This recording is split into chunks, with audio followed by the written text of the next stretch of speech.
and they feel our strong answers. We need a little bit more financing to be comparable, because we spoke about it today, when they use each day 500 drones, for example, or 600 drones, we use 100, 150. Just capabilities, we have enough capabilities. Just now the question of financing. I spoke with partners, and by increasing financing, we will increase and be comparable with long-distance drones. And Russia will have more questions from, I think, their society to their leaders. This is important. Then so before this moment, we used on long-distance targets, we used only our weapon, as you know. And after my meeting with President of the United States, yes, we will maybe have something more. I don't know. We'll see. And maybe I can add. This is my video update on this Thursday afternoon, October the 2nd, coming to you from Moscow. Let's talk about some news. And let's start things off with the Wall Street Journal article, which says that the Trump administration has decided to share intel with Ukraine, intel on Russian energy facilities and oil refineries and stuff like that. And this intel is going to be used by Ukraine to launch long-range missile strikes at these facilities deep inside of Russia. And according to the Wall Street Journal, the long-range missiles will most likely be provided by the United States in the form of Tomahawk missiles and also Barracuda missiles. This is what the Wall Street Journal is reporting. The title of their article is U.S. to provide Ukraine with intelligence for missile strikes deep inside Russia. Trump has approved sharing targeted data with Ukrainians as the administration weighs sending powerful weapons. So the United States and NATO, the collective West, they've been sharing intelligence information with Ukraine since the beginning of the special military operation. But now the Wall Street Journal is making it out as if Trump is now taking the decision to greenlight the sharing of intel with Ukraine.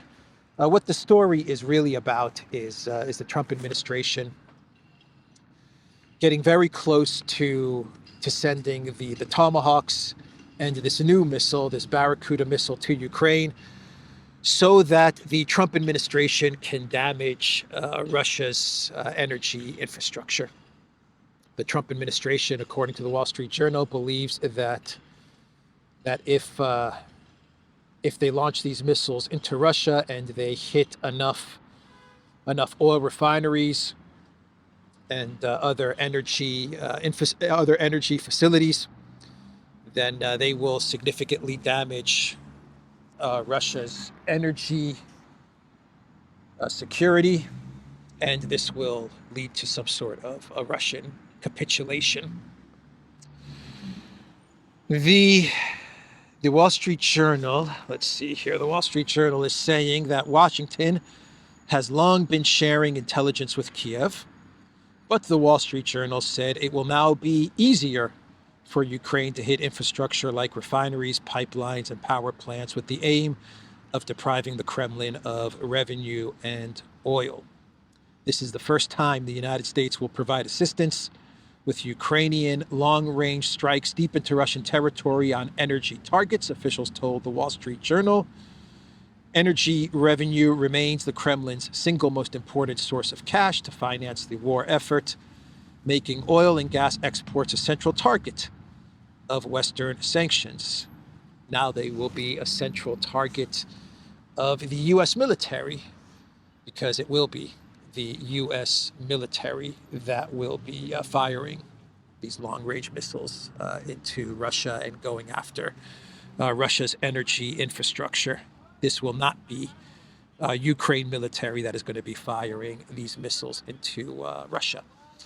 And it does look like when you read the article from the Wall Street Journal that the Trump administration has effectively greenlit the sending of Tomahawks and Barracuda missiles to Ukraine.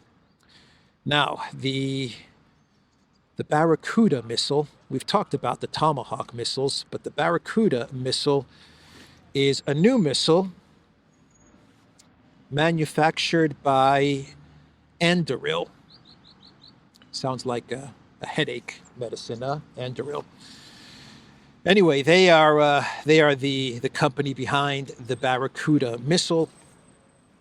The Tomahawk missile has a range of 1,500 miles to, is it 1,500 miles, 3,000 kilometers, I believe is the Tomahawk. The Barracuda has a range of 500 miles. I've actually read some reports which claim that the Barracuda can reach up to 900 miles. I don't know if that's true, but you're talking about a new missile which is 1/10 the size of the Tomahawk. The warhead is 1/10 that of the Tomahawk missile, but the advantage of the Barracuda is that it is cheap to produce and it's very easy to produce, but the Barracuda is still in a type of test phase. Actually, Taiwan, they are testing the Barracuda missiles, to use the Barracuda missiles against China. So this is a missile which has not been tested. It will be tested for the first time against Russia in the conflict in Ukraine. And I can definitely see the Trump administration green-lighting this missile. I don't believe it's being mass-produced, but if it's successfully tested in Ukraine, then I could definitely see the Trump administration green-lighting or providing the backing for the mass production of the Barracuda missile. 1/10 the warhead of the Tomahawk and of the Taurus, that is the Barracuda, but 90% cheaper than a Tomahawk to manufacture. So that's the big benefit of the Barracuda. And so what would you do with the Barracuda if you start to mass produce this? You would send a whole lot of them into Russia and see if they can get by the Russian air defense and do damage to Russian energy facilities and energy infrastructure. Now, the Biden administration, they fired ATACMS missiles into the Russian Federation, but we're talking about missiles which have a much longer range, and the Trump administration is specifically saying that they're going to go after, that they are targeting and they're going to go after Russian energy infrastructure in order to weaken Russia, to weaken Russia's energy security and energy output, which will then force Putin into some sort of a capitulation. A very dangerous escalation from the Trump administration. This definitely makes the United States an active participant in this war. They will be actively participating in this conflict. They will be attacking the Russian Federation with deep strikes into the Russian Federation. And we'll see what Russia's reaction will be to this. I said in a video from a couple of days ago that the sense that I got listening to Kellogg's comments over the past couple of days was that they are very, very ready, the United States, the Trump administration, to test Putin's red lines and to see if he reacts to deep strikes into Russia and going after Russia's energy infrastructure. And so we'll see if Russia reacts to these strikes. One thing that the neocons will accomplish with this is that they will make sure that there is no normalization of diplomatic ties between Russia and the United States, no rapprochement between Russia and the United States, because the United States attacking Russia in such a way would make it impossible for Putin or any administration to justify a normalization of relations between the United States and Russia. So the neocons will have accomplished that. And this will also please the Europeans in a big way, because this will mean that the United States, having given up on any type of normalization with Russia or the multipolar world, are 100% committed to the Europeans, to the globalists, the political elite in Europe. The United States, with this move, which I consider to be pretty much a done deal, at least that's the impression that you get when you read the Wall Street Journal article, the United States will be forever tethered to the European Union, to the Europeans, to the UK, and the Europeans and the UK will be forever connected and tethered to the United States. And that means the money flows back and forth between both parties will continue. And at the end of the day, what this is ultimately about is money. No question to that. The Zelensky $90 billion military mega deal that I talked about a couple of days ago. I imagine the 140 billion in Russian frozen assets, as Alexander said in a video that he recorded a couple of days ago. A big part of the 140 billion that the European Union is trying to steal will go to the United States in the form of money to the MIC, 90 billion of that. When Zelensky is talking about a 90 billion mega deal between Ukraine and the United States to purchase weapons from the United States, what Zelensky is talking about is that he's reached some sort of an understanding with Trump so that if and when the 140 billion of Russian frozen assets, actually 136 billion, because Ursula already gave 4 billion to Zelensky the other day. So 136 billion of the Russian frozen assets that the European Union is planning on stealing, 90 billion of that will be part of this Zelensky-Trump weapons mega deal that was being talked about a couple of days ago.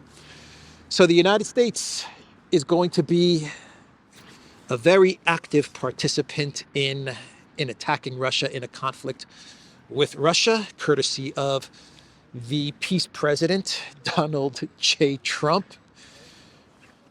And this war of the United States would mean that the U.S. is about to take part in 3 conflicts, right?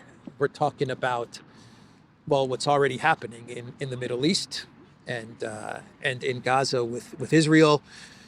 We're also talking about expanding that to Iran, and most everyone now is pretty much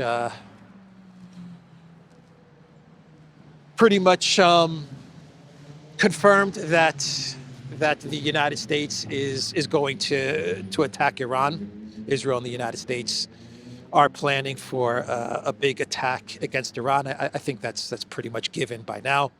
The only question of the attack on Iran is when. When is this going to happen? So you're going to have that theater of war that Trump is overseeing.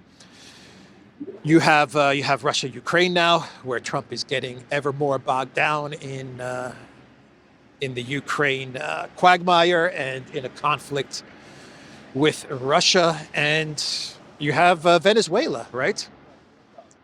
there are a lot of reports talking about an imminent U.S.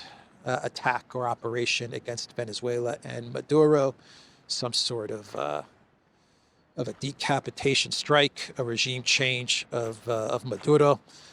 The pieces appear to be in place or are moving very quickly in place in and around Venezuela, so that they can launch this regime change decapitation operation.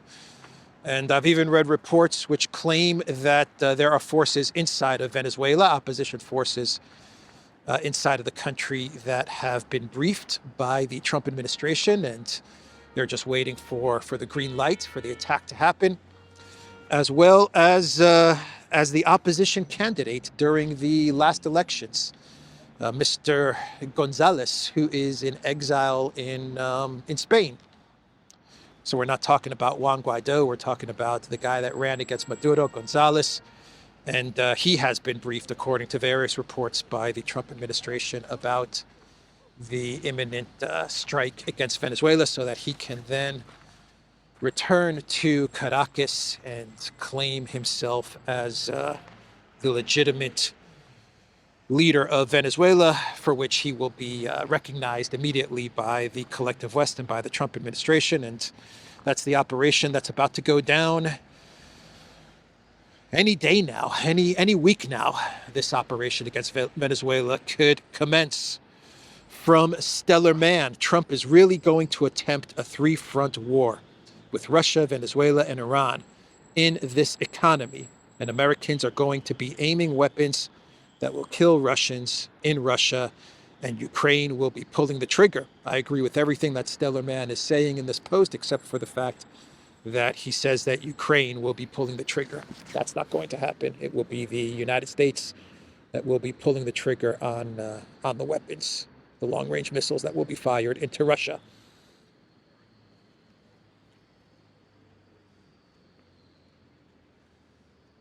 So we have day 2 of the Copenhagen summit that the European elite, the leaders of Europe, are taking part in.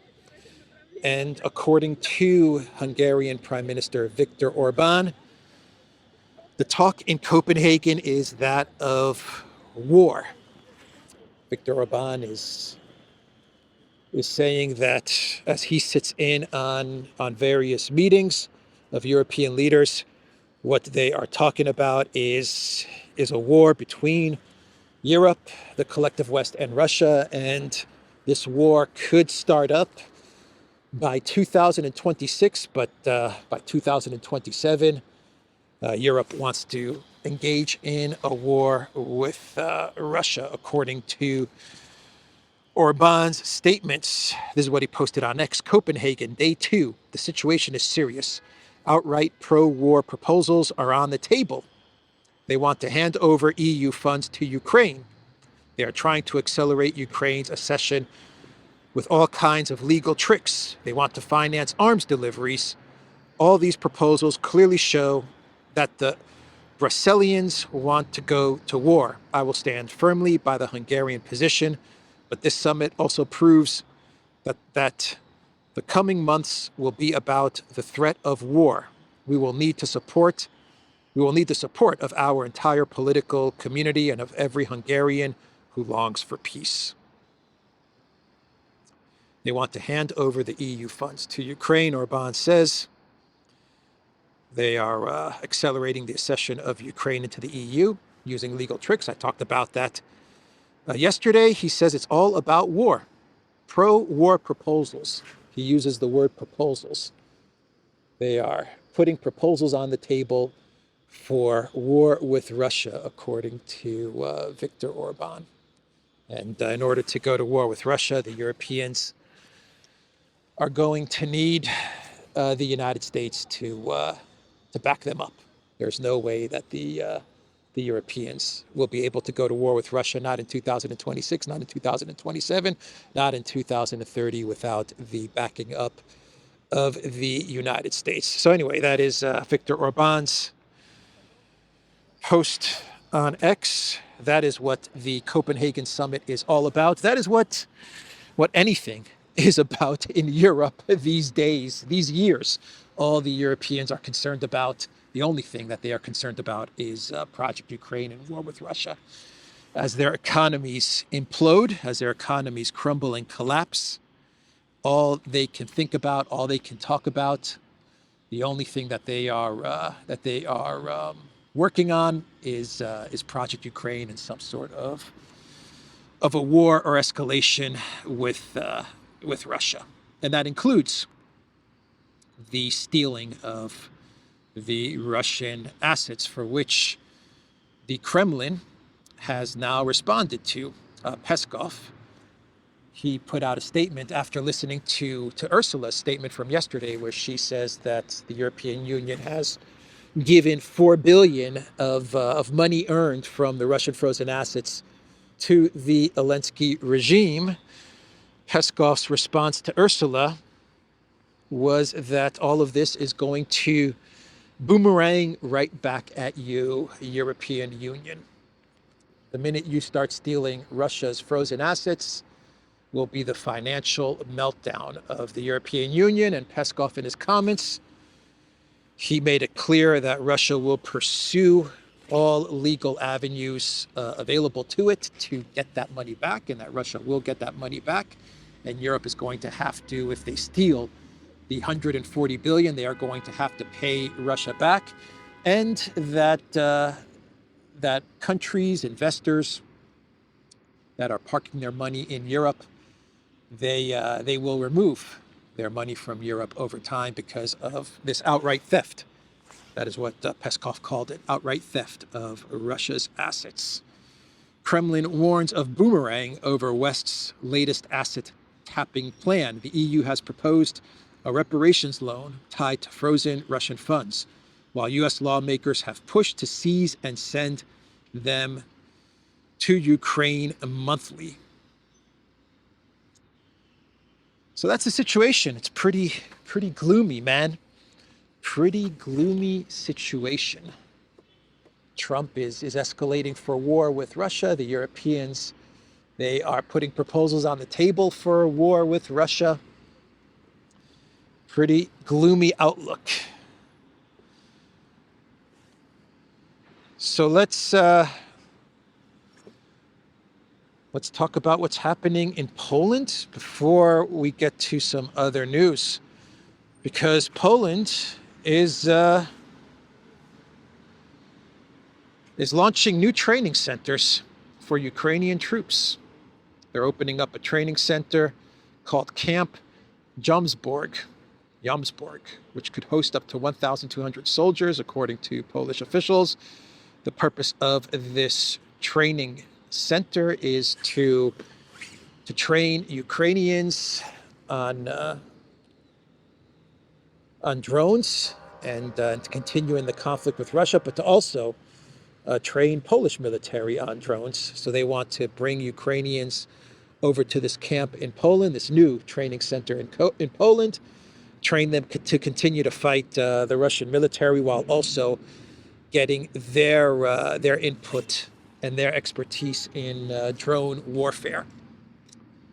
So that is the new training camp from Poland. And just the other day, the new Polish president, Nawrocki, he put out a law where he was going to further criminalize Banderite ideology, and at the same time, he is opening a training center for the Banderites. That's what's happening in Poland. By the way, Zelensky, he wanted Nawrocki to close off the Baltic Sea to Russia. And Nawrocki has revealed that he had to turn down Zelensky's demands because, according to Nawrocki, Zelensky was saying that Russia was launching the drones into Poland from the Shadow Fleet in the Baltic Sea. This is what Zelensky was telling Nawrocki, and he was demanding that Nawrocki shut down the Baltic Sea to Russia, Russia was launching the drones, the foam decoy drones with duct tape. They were launching these drones from Shadow Fleet tankers in the Baltic Sea. This is the stuff that Zelensky comes up with, and this is the stuff that he was telling Navrosky. Luckily, Navrosky didn't buy it. Who knows what substances Zelensky is on when he comes up with these stories.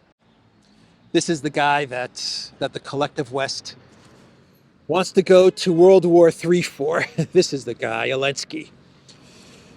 Crazy stuff. Anyway, what is going on in Morocco? What is going on in Morocco, man? Protests, big protests are taking place in Morocco. Violent protests are taking place in Morocco.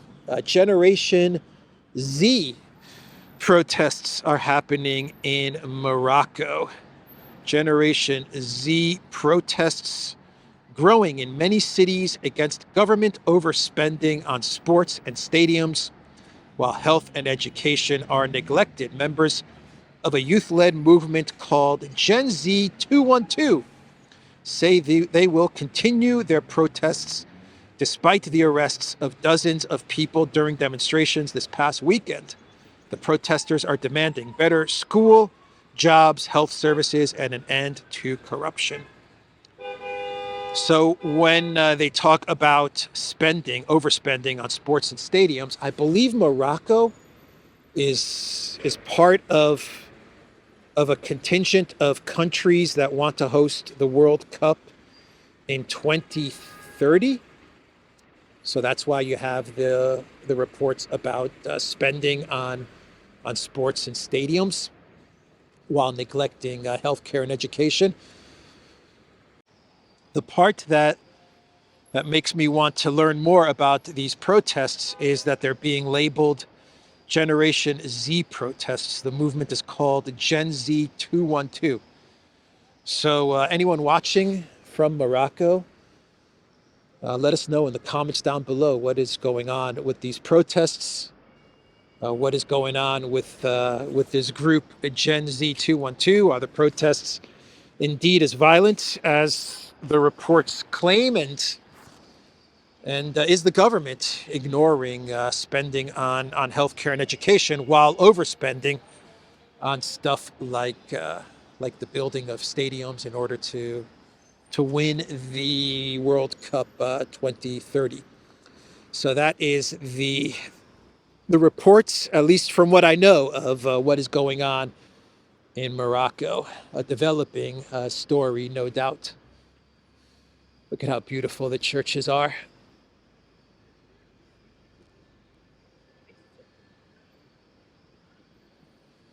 Amazing. Absolutely amazing. So here's another story that I have not been following very closely. Too much news to get to every day. Too many things going on in the world for one man to take on. But anyway, I am going to talk a little bit about this story because it is getting a lot of attention now. And that is the Flotilla. The Flotilla that is heading towards Gaza with humanitarian aid, with food and medicine, from what I understand. And we're not talking about one flotilla.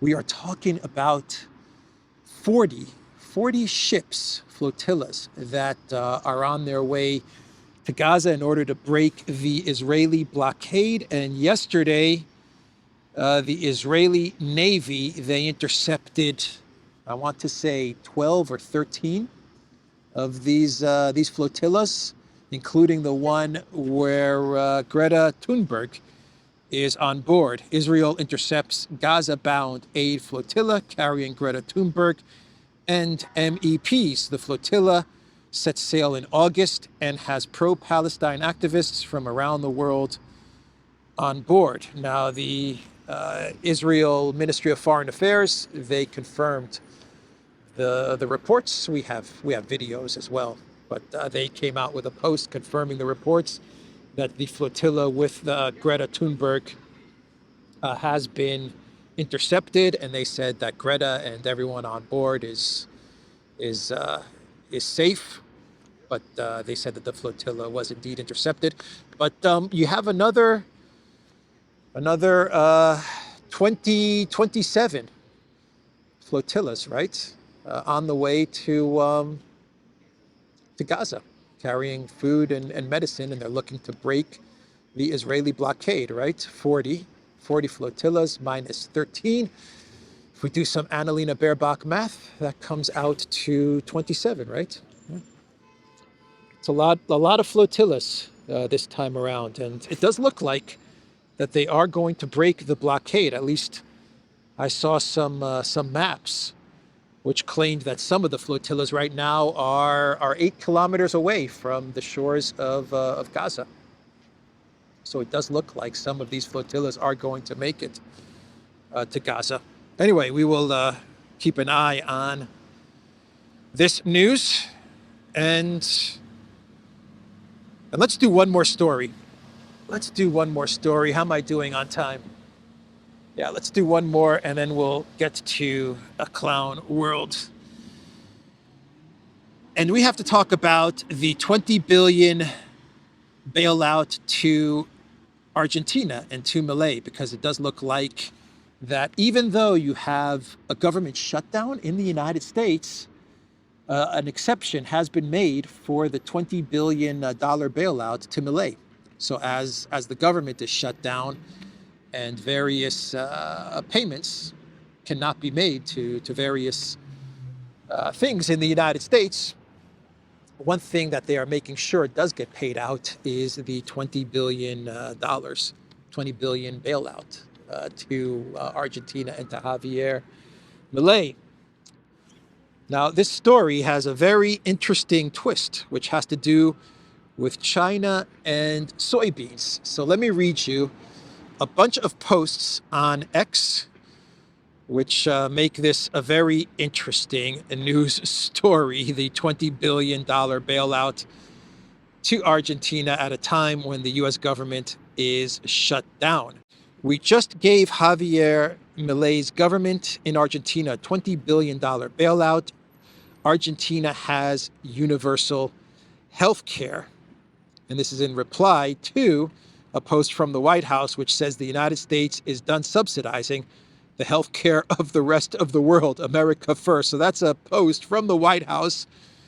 And Kyle Bloomquist replies to that post by saying, yeah, we just gave Argentina a $20 billion bailout, and they have universal health care, America first, White House. This is coming from the account of Arnaud Bertrand, which says, this is legit hilarious.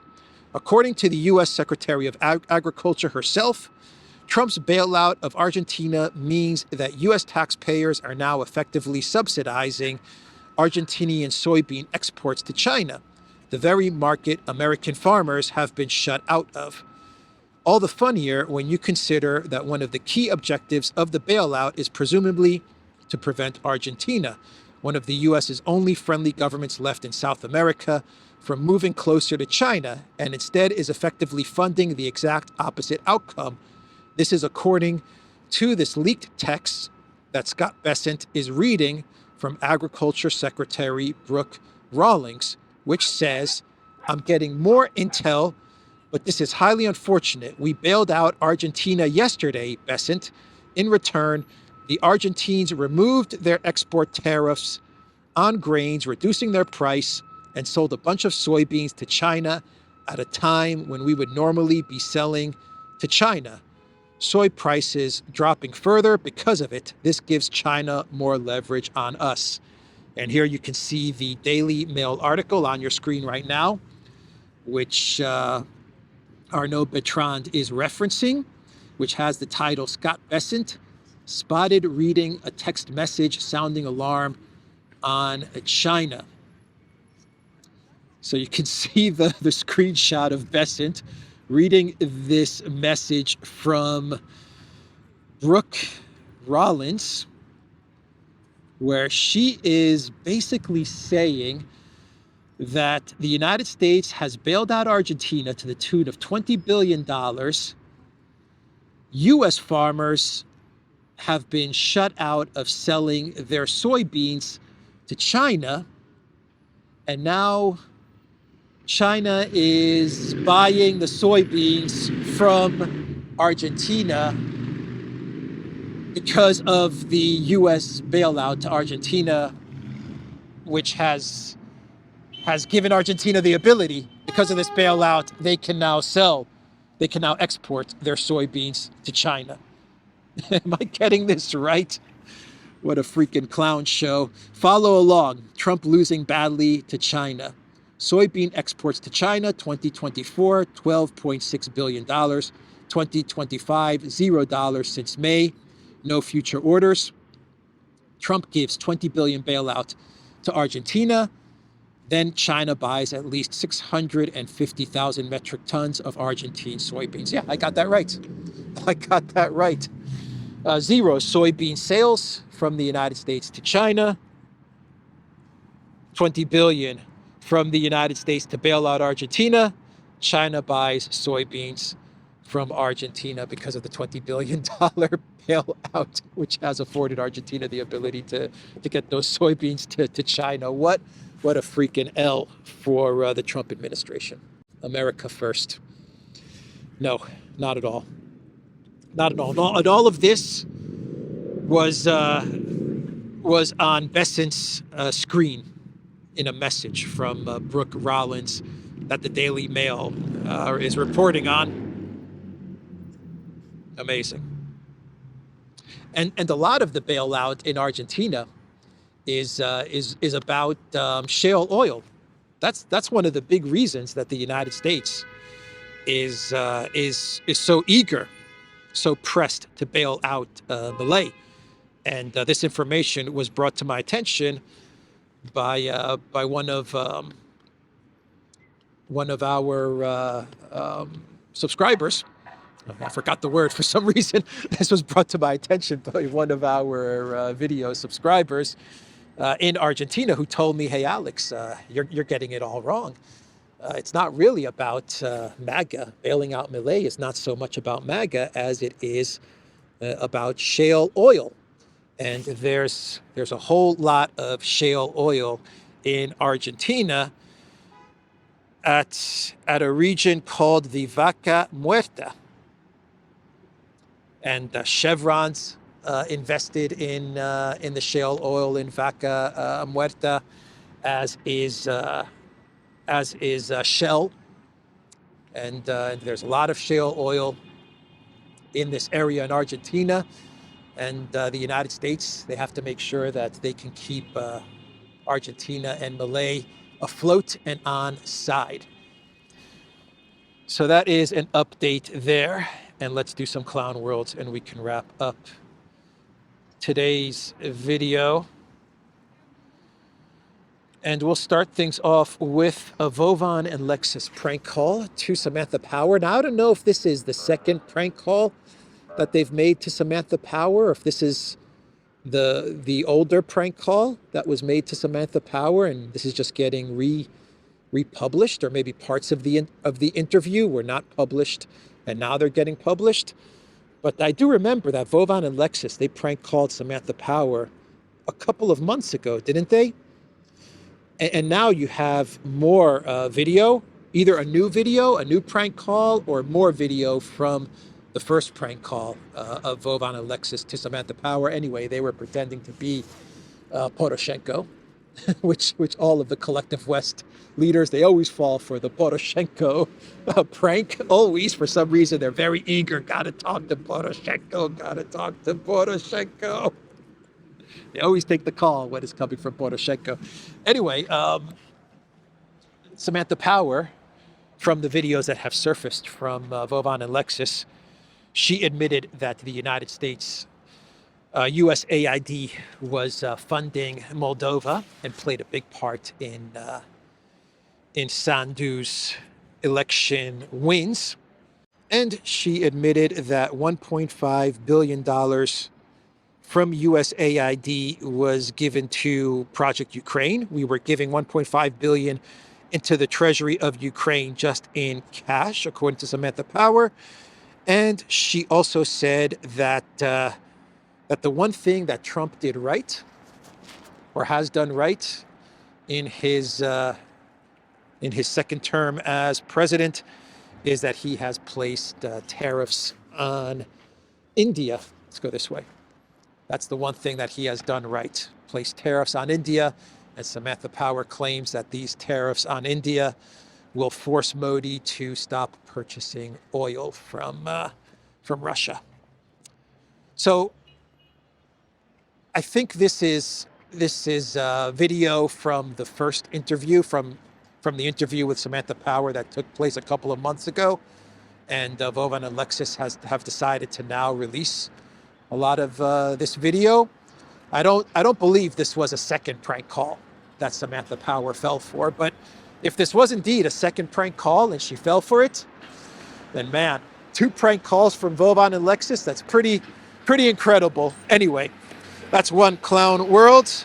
And the second clown world is Trump saying at the speech in Virginia that if he is snubbed for a Nobel Peace Prize, then that will be an insult to the United States. That is what Trump said. He wants that Nobel Peace Prize so bad. The problem that Trump has is that he is a war president, not a peace president.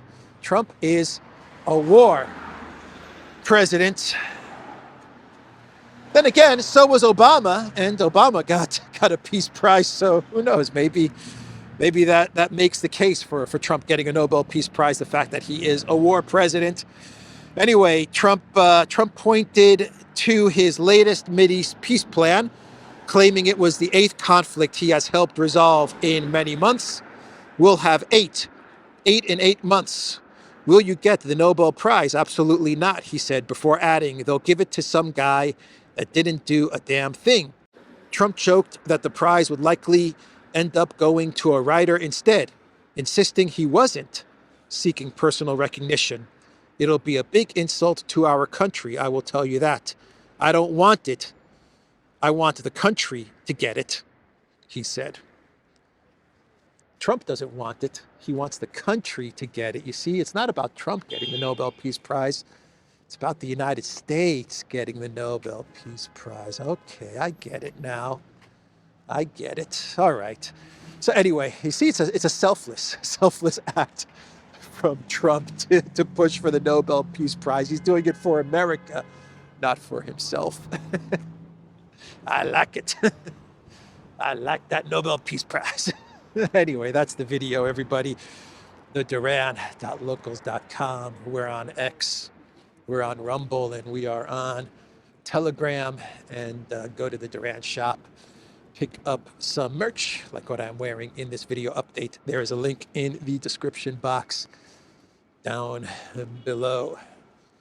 Take care.